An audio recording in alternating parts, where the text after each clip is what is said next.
Episode के start में हम देखते हैं जो बैरियर शिबुया सिटी के डाला होता है उसके अंदर बहुत सारे लोग फंसे होते हैं, जहाँ पर गोजो आ जाता है। गोजो अंदर जाकर हालात का जायजा लेता है और कहता है मुझे थोड़ा अंदाजा हो गया है कि ये लोग क्या चाहते हैं, चलो मैं इन लोगों के साथ ये गेम जरूर खेलूंगा। आगे हम देखते हैं कि इतादोरी सेम जगह जाने के लिए निकल जाता है और उसके साथ मेमे और एक और नया कैरेक्टर दिखाया जाता है। ये मेमे का छोटा भाई उई उई होता है जो अपनी बहन का बहुत ज्यादा ख्याल रखता है। हमें आगे पता चलता है कि मेमे के पास एक कॉल आता है जिसमें उन्हें ट्रेन स्टेशन जाने के लिए कहा जाता है। वहाँ पर भी किसी ने शिबुया की तरह लोगों को कैद करने के लिए बैरियर डाल दिया होता है। हम वापस से गोजो की तरफ शिफ्ट होते हैं। गोजो शिबुया के स्टेशन पहुँच जाता है जहाँ पर उसे जोगो, हानामी और एक और कर्स पीरियड दिखाया जाता है। गोजो इनसे कहता है तुम लोगों ने इतनी तैयारी की हुई है, अब अगर तुम हार जाते हो मुझे मत कहना। जिस पर जोगो कहता है तुम्हें जो बोलना है बोलो, पर ये तुम्हारी पहली हार होगी। आगे हमें दिखाया जाता है कि मेमे और इतादोरी की टीम ट्रेन स्टेशन पहुंच जाते हैं जहां पर जुजुत्सु हाई के लोग उन्हें बताते हैं ये बैरियर भी सेम शिबुया के बैरियर जैसा है, इसमें इंसान जाकर कैद हो जाएगा पर जुजुत्सु सोर्सर आसानी से आ जा सकते हैं। वो आगे बताती है मुझे लगता है कि जिसने भी ये दोनों बैरियर डाले हैं वो इन दोनों बैरियर के बीच में ही कहीं है। जिस पर मेमे उससे पूछती है तुम्हें ऐसा क्यों लग रहा है, जिस पर वो बताती है ऐसा करने से बैरियर की स्ट्रेंथ बढ़ सकती है जिसमें यूजर खुद को खतरे में डालकर बैरियर को और स्ट्रॉन्ग कर सकता है। इसके अलावा हमें पता चलता है कि अभी तक 2 ऑफिशियल्स जख्मी हो गए हैं, उन बैरियर के बीच में मॉडिफाइड ह्यूमन है। ये सुनकर इतादोरी को माहितो की याद आ जाती है। हम आगे देखते हैं कि मेमे अपनी कर्स एनर्जी का यूज करके बहुत ज्यादा क्रोस को टनल के अंदर भेज देती है जिससे वो एनिमीज का पता लगा सके, पर एनिमीज मेमे के क्रोस को मार देते हैं। मेमे आगे इतादोरी से पूछती है जो इंसान मॉन्स्टर्स बन गए हैं क्या तुम उनसे लड़ना पसंद करोगे या फिर जिसने उसे ऐसा बनाया है तुम उससे लड़ोगे। मेमे आगे बताती है सारे इंसानी मॉन्स्टर्स 4th फ्लोर पर हैं, जो नॉर्मल इंसान है वो 5th फ्लोर पर कैद हैं और मेरे सारे क्रोस को पहले और 2nd फ्लोर पर ही मार दिया था। इसका मतलब कर्स यूजर या कर्स पीरियड 1st फ्लोर या 2nd फ्लोर के दरमियान में है। अब मुझे नहीं पता कि इसके पीछे क्या चाल है, उन्होंने इंसानों को 5th फ्लोर पर क्यों कैद किया हुआ है। ये सुनकर इतादोरी गुस्से में कहता है जिसने इन लोगों के साथ ऐसा किया है क्या वो इन सीढ़ियों के नीचे है। जिस पर मेमे कहती है मुझे ये नहीं पता, लेकिन इंसानी मॉन्स्टर यहाँ है तो वो भी यही होगा। मेमे आगे कहती है कि हमारी टीम का अलग होना शायद सही नहीं है, पर अगर हम ऐसा नहीं करते तो 4th फ्लोर पर जो इंसान है सारे मारे जाएंगे। मैं ऐसा करती हूँ कि मैं 7th फ्लोर के एग्जिट से 4th फ्लोर तक जाऊंगी और तुम पहले फ्लोर और 2nd फ्लोर से होकर मुझे मिलना, और मुझे यकीन है कि जब तक हमारा काम होगा ये बैरियर हट जाएगा। जिस पर इतादोरी कहता है कि चिंता ना करो, मैं फिर से नहीं हारूंगा। जिसके बाद इतादोरी नीचे जाने लगता है। अगले सीन में हम देखते हैं कि इतादोरी के सामने एक कर्स पीरियड आती है जो कि एक कीड़े के जैसे दिख रहा था। वो एक इंसान को खा रहा होता है। इतादोरी उससे माहितो के बारे में पूछता है। वो बताता है कि वो बैरियर की रक्षा कर रहा है और माहितो इस फ्लोर के नीचे ही है। इतादोरी सोचता है कि गोजो ने बताया था कि सिर्फ पावरफुल सोर्सर ही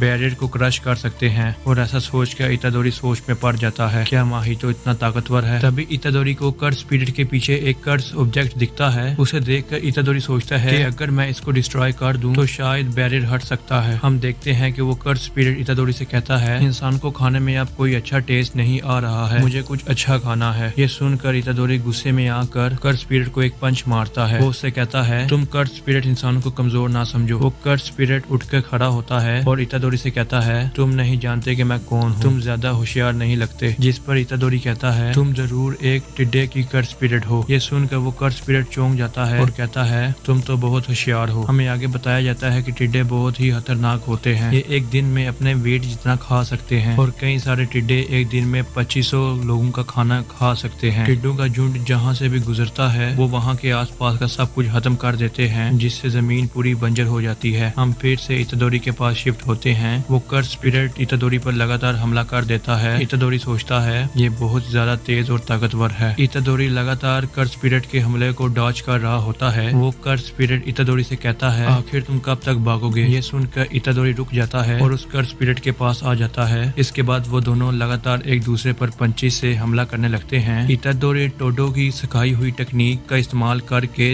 इजीली उस कर्स पीरियड को मारने लगता है जिसका मुकाबला वो कर्स पीरियड नहीं कर पा रहा होता। आखिर में जब इतादोरी लास्ट पंच मारने वाला होता है तभी वो कर्स पीरियड अपने डंक को बड़ा कर इतादोरी पर हमला करता है, पर इतादोरी उससे बचते हुए कर्स पीरियड को मार देता है और कर्स ऑब्जेक्ट को भी तोड़ देता है जिसकी वजह से बैरियर लगा हुआ था। दूसरी तरफ मेमे भी इंसानी मॉन्स्टर्स को मार देती है। हमें दिखाया जाता है कि माहितो उस कर्स पीरियड के मरने के बाद सोचता है आखिर एक स्ट्रॉन्ग जुजुत्सु سورسر آ ہی گیا، میں اسے لڑنا چاہتا ہوں پر مجھے ابھی یہاں سے جانا ہوگا۔ ایسا سوچ کر ماہیتو وہاں سے چلا جاتا ہے۔ آگے میں ایتادوری کی تعریف کرتے ہوئے کہتی ہے تمہاری طاقت اب گریڈ 1 سورسر جتنی ہوگی ہے، شاید تم کوشاگابے کے بعد دوسرے سورسر ہو جس نے بنا کسی ٹیکنیک کا یوز کیے ایک کرس اسپرٹ کو ہرایا ہے۔ جس پر ایتادوری کہتا ہے اگر وہاں پر ماہیتو ہوتا تو شاید یہ تھوڑا مشکل ہو سکتا تھا۔ اس بار ایتادوری میں اور اس کا بھائی انڈر گراؤنڈ میں پہنچ جاتے ہیں پر وہاں سے ماہیتو جا چکا ہوتا ہے۔ ہمیں وہاں پر ایک انسان بیٹھا ہوا دکھائی دیتا ہے جو کہ بہت ہی زیادہ ڈر چکا ہوتا ہے۔ اگلے سین میں ہم واپس سے گوجو کی طرف شفٹ ہوتے ہیں۔ ہانامی باہر جانے کا راستہ بند کر دیتا ہے۔ گوجو کہتا ہے اس کی کوئی ضرورت نہیں تھی، اگر میں یہاں سے بھاگ جاؤں تو تم لوگ قید ہوئے انسانوں کو مار دو گے۔ ہمیں آگے ایک فلیش بیک دکھایا جاتا ہے جس میں گیٹو جوگو کو گوجو کے بارے میں بتاتا ہے۔ گوجو سب سے زیادہ پاورفل تب ہوتا ہے جب وہ اکیلا لڑتا ہے، اس لیے ہمیں گوجو کے آس پاس نان سورسرز کو لانا ہوگا۔ ہم پھر سے پریزنٹ میں آتے ہیں۔ گوجو کے آس پاس میٹرو کے گیٹ کھل جاتے ہیں اور لوگ گوجو کے آس پاس گرنے لگتے ہیں۔ تبھی جوگو اور ہانامی دونوں لوگوں کو مارتے ہوئے گوجو کی طرف بڑھتے ہیں۔ ہم دیکھتے ہیں کہ تیسری کرس اسپرٹ بلڈ ٹیکنیک کا یوز کر کے گوجو پر حملہ کرتی ہے پر گوجو کی انفینٹی ٹیکنیک کی وجہ سے وہ بچ جاتا ہے۔ اس پر جوگو اور ہانامی ایک ساتھ گوجو پر حملہ کرتے ہیں۔ ہمیں واپس سے ایک اور فلیش بیک دکھایا جاتا ہے جس میں گیٹو بتاتا ہے گوجو اپنی کرس ٹیکنیک ریورس بنا لوگوں کو نقصان پہنچائے یوز نہیں کر سکتا ہے۔ اس کے علاوہ اگر گوجو لائٹ کی سپیڈ سے بھی موو کرے گا اور اگر کوئی نان سورسر اس کے بیچ آیا تو ان کی ایک بہت زوردار ٹکر ہوگی جس سے وہ وہیں مر جائے گا۔ اس سے گوجو صرف ڈیفینس ہی یوز کر پائے گا۔ ہم پھر سے پریزنٹ میں آتے ہیں۔ جوگو اور ہانامی کے پنچ کا گوجو کی انفینٹی پر کوئی اثر نہیں ہوتا۔ اس کے بعد دونوں ڈومین ایمپلیفیکیشن کا یوز کر کے حملے کو اور اسٹرانگ کرتے ہیں اور ہم دیکھتے ہیں کہ گوجو وہاں سے اچانک سے غائب ہو جاتا ہے اور دونوں ایک دوسرے پر ہی اٹیک کر دیتے ہیں۔ گوجو کے غائب ہونے سے وہ دونوں گوجو کو ڈھونڈنے لگتے ہیں۔ گوجو پھر ان کے سامنے آ کر سوچتا ہے مجھے سمجھ جانا چاہیے تھا کہ یہ لوگ ایک کرس یوزر کے ساتھ کام کر رہے ہیں۔ ڈومین ایمپلیفیکیشن سمپل ڈومین کی طرح ہے جس سے وہ اس ٹیکنیک کا یوز کر کے میری انفینٹی کو کینسل کر سکتے ہیں، مطلب اس سے مجھے چوٹ پہنچ سکتی ہے۔ ہمیں ایک اور فلیش بیک دکھایا جاتا ہے جس میں جوگو گیٹو سے گوجو کی انلمیٹڈ وائٹ کے بارے میں پوچھتا ہے، جس پر گیٹو کہتا ہے گوجو اگر اپنا ڈومین کھولتا ہے نان سورسرر بیریئر اور ڈومین کے بیچ میں آ کر مر جائیں گے تو گوجو 99% ڈومین ایکسپینشن یوز نہیں کرے گا اور تم بھی اپنا ڈومین ایکسپینشن یوز نہیں کر سکتے ہو کیونکہ اگر تم نے ایسے کیا تو نان سورسر لوگ ویسے ہی مارے جائیں گے، جس کے بعد گوجو اپنا ڈومین ایکسپینشن یوز کر ہی لے گا۔ گیٹو آگے جوگو کو سمجھاتا ہے تم لوگوں نے ایسے کرنا ہے کہ گوجو صرف نان سورسرز کو بچانے میں فوکس کرے۔ ہم پریزنٹ میں آتے ہیں۔ ہم دیکھتے ہیں کہ گوجو اپنا آئی کور نکال دیتا ہے اور جوگو سے کہتا ہے تمہیں کیا لگتا ہے تم مجھے ایسے ہی ہرا سکتے ہو؟ اس کے بعد گیٹو کا فلیش بیک شروع ہو جاتا ہے جس میں وہ جوگو سے کہتا ہے تم لوگ بس 20 منٹ تک گوجو کو روک لو، اس کے بعد میری باری ہے، میں آ کر پرزم ریم کا یوز کر کے گوجو کو سیل کر دوں گا۔ اور اسی کے ساتھ یہ ایپیسوڈ ختم ہو جاتا ہے۔